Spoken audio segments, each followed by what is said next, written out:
ಪರಮಾತ್ಮನ ಪ್ರಸಾದವನ್ನ, ಭಗವಂತನ ಹೆಸರಿನ ಮೇಲೆ ಮಾಡ್ತಕ್ಕಂಥ ಪ್ರಸಾದವನ್ನ, ದೇವಿ ಹೆಸರಿನ ಮೇಲೆ ಮಾಡ್ತಕ್ಕಂಥ ಪ್ರಸಾದವನ್ನ ನಾವು ಭಾಳ ಭಕ್ತಿಯಿಂದ ಶ್ರದ್ಧೆಯಿಂದ ಅದರ ಸ್ವೀಕಾರ ಮಾಡಬೇಕು.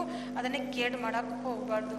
ತಮಗೆ ಎಷ್ಟು ಬೇಕಲ್ಲ ಅಷ್ಟನ್ನೇ ನಾವು ಏನು ಮಾಡಬೇಕು ಅಂತಂದ್ರೆ ಸ್ವೀಕಾರ ಮಾಡಿ ಪ್ರಸಾದವನ್ನು ಮಾಡಬೇಕು.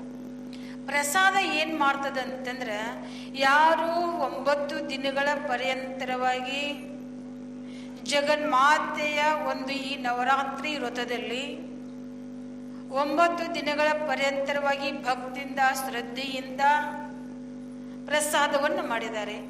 ಯಾಕೆ ಮಾಡಿದ್ದಾರೆ ಅಂತಂದ್ರೆ, ಇದು ಒಂದು ಮಹಾನವಮಿ ಅದ. ಈ ಮಹಾನವಮಿಯಲ್ಲಿ ದೇವಿ ಜಗನ್ಮಾತೆಯ ಯಾವ ಪುಣ್ಯ ಚರಿತ್ರೆಯನ್ನ ಕೇಳ್ತಕ್ಕಂಥ ಭಕ್ತಾದಿಗಳು ತಾಯಿಯ ಮಹಿಮೆಯನ್ನ ಕೇಳಿ ಅವಳ ಪ್ರಸಾದವನ್ನ ಸ್ವೀಕಾರ ಮಾಡಿ ಅವರೆಲ್ಲರೂ ಪುಣ್ಯಾತ್ಮರ ಆಗಲಿ ಅನ್ನೋ ಒಂದು ಒಳ್ಳೆಯ ಉದ್ದೇಶವನ್ನು ಇಟ್ಟುಕೊಂಡು ಮಹಾದಾನಿಗಳು ಅನೇಕ ರೀತಿಯಿಂದ ತರತರಹದ ಅಡುಗೆಯನ್ನ ಮಾಡ್ತಾ ಇದ್ದಾರೆ, ಪ್ರಸಾದವನ್ನ ಮಾಡ್ತಾ ಇದ್ದಾರೆ.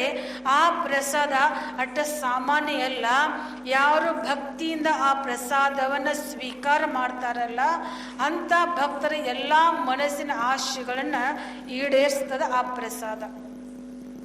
ಆ ಪ್ರಸಾದ ಏನ್ ಮಾಡ್ತದೆ ಅಂತಂದ್ರೆ, ಪರಮಾತ್ಮನ ಕರುಣೆ ನಮ್ಮ ಮೇಲೆ ಆಗುವಂತೆ ಮಾಡ್ತದ.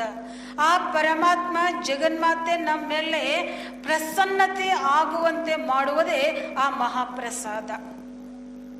ಮಹಾಪ್ರಸಾದದಲ್ಲಿ ಅದ್ಭುತವಾದ ಶಕ್ತಿ ಅದ. ಆ ಪ್ರಸಾದ ಅನ್ನ, ಸಾರು, ಇನ್ನು ಉಳಿಕಿದ ಪದಾರ್ಥಗಳು ಪ್ರಸಾದ. ಅವು ಪ್ರಸಾದ ತಾಯಿ ಹೆಸರಿನ ಮೇಲೆ ಕೊಡ್ತಕ್ಕಂಥ ಒಂದು ಹೂವು ಕೂಡ ಒಂದು ಪ್ರಸಾದ. ಜಗನ್ಮಾತೆಯ ಹೆಸರಿನ ಮೇಲೆ ಕೊಡ್ತಕ್ಕಂಥ ಒಂದು ಹಣ್ಣು ಕೂಡ ಅದು ಪ್ರಸಾದನ ಅದ. ಅಂತ ಪ್ರಸಾದವನ್ನ ನಾವು ಭಕ್ತಿಯಿಂದ ಶ್ರದ್ಧೆಯಿಂದ ಸ್ವೀಕಾರ ಮಾಡೋದು ಅಂತಂದ್ರೆ ನಮ್ಮ ದೇಹದಲ್ಲಿ ಇರ್ತಕ್ಕಂಥ ಅನೇಕ ರೋಗಗಳು ಹೋಗ್ತಾವ. ಒಂದು ಉದಾಹರಣೆ ಏನು ಅಂತಂದ್ರೆ, ಸದ್ಗುರು ಸಿದ್ಧಾರೂಢ ಅಪ್ಪಾಜಿಯವರು ಹುಬ್ಬಳ್ಳಿ ಮಠದೊಳಗಿದ್ರು. ಹುಬ್ಬಳ್ಳಿ ಆಶ್ರಮದಲ್ಲಿ ಇದ್ದಾಗ ಅಲ್ಲಿ ಪ್ರತಿದಿನ ಕಂತಿ ಭಿಕ್ಷೆ ಮಾಡ್ಕೊಂಡು ಬರ್ತಿದ್ರು ಭಕ್ತರು. ಆ ಕಂತಿ ಭಿಕ್ಷೆಯನ್ನ ತಂದಿರ್ತಕ್ಕಂಥ ಎಲ್ಲಾ ತರದ ಆ ಭಿಕ್ಷೆಯನ್ನ ಮಠಕ್ಕೆ ತಂದಿರ್ತಕ್ಕಂಥ ಭಿಕ್ಷೆಯನ್ನು ಏನ್ ಮಾಡಿದ್ರು ಅಂತಂದ್ರೆ, ತಮ್ಮ ಶಿಷ್ಯರು ಹೇಳಿದ್ರು, ಈ ಪ್ರಸಾದವನ್ನು ತೆಗೆದುಕೊಂಡು ನಾವು ಅಲ್ಲಿ ಬೂದನ ಗುಡ್ಡದ ಆ ಬೂದನ ಗುಡ್ಡಕ್ಕೆ ನಮ್ಮ ಎಲ್ಲಾ ಶಿಷ್ಯರನ್ನ ಕರೆದುಕೊಂಡು ಆ ಪ್ರಸಾದವನ್ನು ತೆಗೆದುಕೊಂಡು ಬೂದನ ಗುಡ್ಡಕ್ಕೆ ಹೋದ್ರು. ಯಾರು? ಅಲ್ಲಿ ಹೋದಾಗ ಗುಡ್ಡದಾಗ ಹೋದ್ರು. ಅಲ್ಲಿ ಹೋಗ್ತಾರೆ. ಹೋಗಿ ಗುಡ್ಡದ ತುಂಬ ಎಲ್ಲ ಸಂಚಾರ ಮಾಡ್ತಾರೆ, ಅಲ್ಲೆಲ್ಲ ನೋಡ್ತಾರೆ. ಅಲ್ಲಿ ಗುಡ್ಡದಾಗ ಏನಾಗ್ತದೆ ಅಂತಂದ್ರೆ, ಒಂದು ಕಲ್ಲಿನ ಒಂದು ಇಷ್ಟು ದೊಡ್ಡದ ತೆಗ್ಗ ಕಾಣ್ತದ. ಆ ಕಲ್ಲಿನ ಆ ತೆಗ್ಗವನ್ನ ತಮ್ಮ ಶಿಷ್ಯರ ಕಡೆಯಿಂದ ಅದನ್ನೆಲ್ಲವನ್ನು ಸ್ವಚ್ಛ ಮಾಡಕ್ಕೆ ಹೇಳ್ತಾರ. ಸ್ವಚ್ಛ ಮಾಡಕ್ಕೆ ಹೇಳಿ ಅದನ್ನೆಲ್ಲ ಸ್ವಚ್ಛ ಮಾಡಿದ ಮೇಲೆ ತಾವು ತಂದಿರ್ತಕ್ಕಂಥ ಆ ಕಂತಿ ಪ್ರಸಾದವನ್ನ, ಭಿಕ್ಷೆಯಿಂದ ತಂದಿರ್ತಕ್ಕಂಥ ಆ ಪ್ರಸಾದವನ್ನ ಆ ತೆಗ್ಗಿನಲ್ಲಿ ಹಾಕ್ತಾರೆ. ಪ್ರಸಾದವನ್ನು ಹಾಕಿ ಅದನ್ನೆಲ್ಲವನ್ನು ಏನು ಮಾಡ್ತಾರೆ ಅಂತಂದ್ರೆ ಮಿಕ್ಸ್ ಮಾಡ್ತಾರೆ. ಎಲ್ಲ ಅನ್ನ, ಪಲ್ಲೆ, ಸಾರು, ಮೊಸರು ಏನು ಬಂದದಲ್ಲ ಕಂತಿ ಭಿಕ್ಷದಲ್ಲಿ ಅದನ್ನೆಲ್ಲನೂ ಕುಡಿಸ್ತಾರೆ. ಕುಡಿಸಿ ಏನು ಮಾಡ್ತಾರೆ ಅಂತಂದ್ರೆ ಆ ಅನ್ನಪೂರ್ಣೆಯನ್ನ ಭಕ್ತಿಯಿಂದ ಪೂಜಿಸ್ತಾರೆ. ಪೂಜಿಸಿ ತಮ್ಮ ಎಲ್ಲ ಶಿಷ್ಯರನ್ನ ಕರೀತಾರೆ. ಕರೆದಾಗ ಎಲ್ಲ ಶಿಷ್ಯರು ಸದ್ಗುರು ಸಿದ್ಧಾರೂಢ ಆಚಾರ್ಯ ಹತ್ರ ಬರ್ತಾರ. ಬಂದಿಕ್ಯಾರ ಎಲ್ಲರೂ ನಿಂತ್ಕೊಳ್ತಾರ. ಅದೇ ಗುಡ್ಡದಲ್ಲಿ ಒಬ್ಬ ಯಾವ ಕುಷ್ಠರೋಗಿ ವಾಸ ಆಗಿರ್ತಾನಲ್ಲ. ಯಾರು? ಕುಷ್ಠರೋಗಿ. ಆ ಗುಡ್ಡದಾಗ ಆ ಕುಷ್ಠರೋಗಿ ಏನ್ ಮಾಡ್ತಾನಂತಂದ್ರೆ, ಆ ಸಿದ್ದೋಡ ಅಜ್ಜಾರು ಏನಿದ್ರಲ್ಲ ಅವ್ರ ಹತ್ರ ಬರ್ತಾನ. ಬಂದಾಗ ಅವ್ರ ಸಿದ್ಧಾರೂಢ ಅಪ್ಪಾಜಿಯವ್ರ ಹತ್ರ ಇರ್ತಕ್ಕಂಥ ಶಿಷ್ಯರು, ನೀ ನಡಿಯಪ್ಪ ಆ ಕಡೆ, ನಿನ್ನ ಮುಟ್ಟಿಸ್ಕೋದಿಲ್ಲ, ನಡಿ ಆ ಕಡೆ, ಸರಿ ಸರಿ ದೂರ ಸರಿ ಅಂತ ಅವರನ್ನು ದೂರ ಸರಿಸ್ತಾರೆ. ಸರಿಸಿದಾಗ ಸದ್ಗುರು ಸಿದ್ಧಾರೂಢರು ಏನು ಮಾಡ್ತಾರೆ ಅಂತಂದ್ರೆ, ನೋಡಪ್ಪ ಹಾಗೆ ಮಾಡಕ್ಕೆ ಹೋಗ್ಬೇಡ್ರಿ, ಸರಿಸ್ಬೇಡ್ರಿ ಒಂದು ದೂರ ಅಂತ ತಮ್ಮ ಶಿಷ್ಯರಿಗೆ ಹೇಳಿ, ಆ ಏನು ಪ್ರಸಾದ ಇತ್ತಲ್ಲ ಆ ಪ್ರಸಾದವನ್ನು ತಮ್ಮ ಎಲ್ಲ ಶಿಷ್ಯರ ಬಾಯೊಳಗೆ ಹಾಕ್ತಾ ಇದ್ರು. ಆ ಪ್ರಸಾದ ತೆಗೆದುಕೊಂಡು ಆ ಕುಷ್ಠರೋಗಿಯಲ್ಲಿದ್ದಲ್ಲ ಕುಷ್ಠರೋಗಿಯ ಬಾಯೊಳಗೆ ಹಾಕ್ತಾರೆ.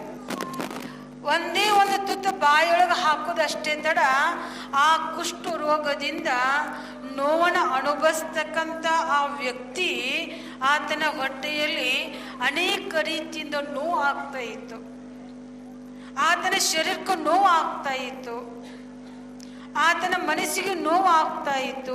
ಯಾರು ಹೊಟ್ಟೆಗೆ ಅನ್ನ ಕೊಡೋದಿಲ್ಲ, ಯಾರು ಆತನನ್ನು ಮುಟ್ಟಿಸ್ಕೋದಿಲ್ಲ. ಪಾಪ ಏನು ಮಾಡಬೇಕು? ಆದ್ರೆ ಸದ್ಗುರು ಸಿದ್ಧಾರೂಢರು ಏನು ಮಾಡಿದ್ರು ಅಂತಂದ್ರೆ, ಆತನ ಬಾಯೊಳಗೆ ಸ್ವತಃ ಹೋಗಿ ಆ ಪ್ರಸಾದವನ್ನ ತಮ್ಮ ಹಸ್ತದಿಂದ ಹಾಕ್ತಾರೆ. ಆತನ ಶರೀರದಲ್ಲಿ ಆಗ್ತಕ್ಕಂಥ ನೋವ, ಮನುಷ್ಯನಲ್ಲಿ ಆಗ್ತಕ್ಕಂಥ ವೇದನೆ ಎಲ್ಲವೂ ಸಂಪೂರ್ಣ ಶಾಂತ ಆಗಿ ಹೋಗ್ತದೆ, ಸಂಪೂರ್ಣ ಶಾಂತ ಆಗ್ತದೆ. ಈ ಜಗತ್ತಿನಲ್ಲಿ ಯಾರೂ ಮುಟ್ಟಿಸ್ಕೊಲಿಲ್ಲ ಆ ವ್ಯಕ್ತಿಯನ್ನ. ಬಂಧು ಬಾಂಧವರು, ಮಕ್ಕಳು, ಹೆಂಡತಿ, ತಾಯಿ, ತಂದೆ ಎಲ್ಲರೂ ಕೂಡ ಯಾರು ಮುಟ್ಟಿಸ್ಕೊಲಿಲ್ಲ. ಆತನ ಊರು ಹೊರಗೆ ಗುಡ್ಡದಾಗಿಟ್ಟಿದ್ರು.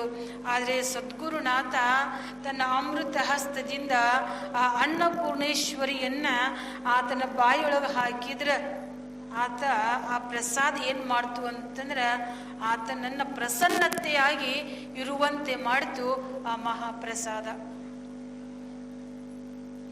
ದುಃಖದಲ್ಲಿ ಇರ್ತಕ್ಕಂಥ ವ್ಯಕ್ತಿಯನ್ನ ಪ್ರಸಾದ ಪ್ರಸನ್ನತೆ, ಕರುಣೆಯಿಂದ, ಯಾವಾಗಲೂ ಶಾಂತ ಚಿತ್ತದಿಂದ ಇರುವಂತೆ ಮಾಡ್ತದೆ ಆ ಪ್ರಸಾದ. ಪರಮಾತ್ಮನನ್ನ ಪ್ರತ್ಯಕ್ಷವಾಗಿ ದರ್ಶನ ಮಾಡಿಸುವುದೇ ಪ್ರಸಾದ. ಅಂತ ಮಹಾಪ್ರಸಾದನ ಸ್ವೀಕಾರ ಮಾಡಿದ ಕುಷ್ಠರೋಗಿಯ ಕುಷ್ಠರೋಗ ದೂರ ಆಗಿ ಹೋಗ್ತದೆ. ಸದ್ಗುರು ಸಿದ್ಧಾರೂಢ ಅಪ್ಪಾಜಿಯವರ ಶಿಷ್ಯರು ಕೇಳ್ತಾರೆ, ಅಪ್ಪಾಜಿ, ಹೇ ಸದ್ಗುರುನಾಥ, ಇಂಥ ರೋಗ ಬರಾಕ ಕಾರಣ ಏನು? ಇದು ಮಹಾ ಭಯಾನಕ ರೋಗ. ಈ ರೋಗ ಬಂತು ಅಂತಂದ್ರೆ ಯಾರೂ ಮುಟ್ಟಿಸುವುದಿಲ್ಲ, ಕಾರಣ ಏನು ಅಂತ ಕೇಳಿದಾಗ ಸದ್ಗುರು ಸಿದ್ಧಾರೂಢರು ಹೇಳ್ತಾರ, ಯಾವ ವ್ಯಕ್ತಿ ಜೀವನದಲ್ಲಿ ತನ್ನ ತಾಯಿ ತಂದೆಯನ್ನ ಬೈತಾನೋ, ಬಡಿತಾನೋ, ಯಾವ ವ್ಯಕ್ತಿ ಕಳ್ಳತನ ಮಾಡ್ತಾನೋ, ಯಾವ ವ್ಯಕ್ತಿ ತನ್ನ ಪತ್ನಿಯನ್ನ ಬಿಟ್ಟ ಪರಸ್ತ್ರೀಯ ಜೊತೆಯಲ್ಲಿ ಇರ್ತಾನೋ ಅಂತ ವ್ಯಕ್ತಿಗೆ ಈ ಕುಷ್ಠ ರೋಗ ಬರ್ತದೆ ಅಂತ ಸದ್ಗುರು ಸಿದ್ಧಾರೂಢರು ಹೇಳ್ತಾರೆ. ಅದಕ್ಕಾಗಿ ಅಂತ ರೋಗದಿಂದ ಮುಕ್ತಿ ಆಗ್ಬೇಕಾಗಿತ್ತು ಅಂತಂದ್ರೆ, ನಮ್ಮ ಜೀವನದಲ್ಲಿ ಬರ್ತಕ್ಕಂಥ ಎಲ್ಲ ಪಾಪ ತಾಪಗಳು ಕೂಡ ಹೋಗ್ಬೇಕಾಗಿತ್ತು ಅಂತಂದ್ರೆ, ಭಕ್ತಿಯಿಂದ ಆ ಪ್ರಸಾದವನ್ನ ನಾವು ಸ್ವೀಕಾರ ಮಾಡಿದ್ದಾದ್ರೆ ಆ ಜಗನ್ಮಾತೆಯ ಕರುಣೆ ನಮ್ಮ ಮೇಲೆ ಆಗ್ತದ. ಮಳೆರಾಜ ಗುಡು ಗುಡು ಮಾಡಾಕತ್ತಿದಾನ, ಈಗಾಗಲೇ ಬಂದು ನಿಂತಾರೆ.